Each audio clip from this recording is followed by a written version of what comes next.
Why is the apparent shift in the international world order not a surprise? I think what happened was that the Western system that had done really well and came out triumphant from the Cold War in 1990 pushed itself. But then as challenges developed in the developing world, when you have the humanitarian interventions, it became hard to impose limits on how far that went. And then I think the idea of a deregulated economy, letting free markets run and do whatever they needed to do, was challenged by the financial crash in 2007-8. So a combination of the sort of long interventions in Iraq and Afghanistan, the financial crisis, the fact that things didn't quite turn out as had been hoped in the 21st century, all of the sort of ate away at the optimism with which the century started. What is China's role in the shift of international order? I think China's role is interesting because on the one hand, it's very much part of the international economic system. It's very dependent upon the international economic system as a trading nation.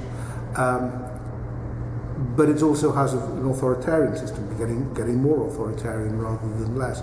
So it challenges, in some ways, the hopes of the 1990s that the more you adopted a capitalist way, the more you would have to adopt liberal democracy. I mean, it remains to be seen how well it can cope with its own internal challenges. But for the moment, I think it sees an opportunity using its economic strength, possibly even more than its military strength, of providing an alternative pole to the United States and another way of doing business that may well start to attract countries in Asia.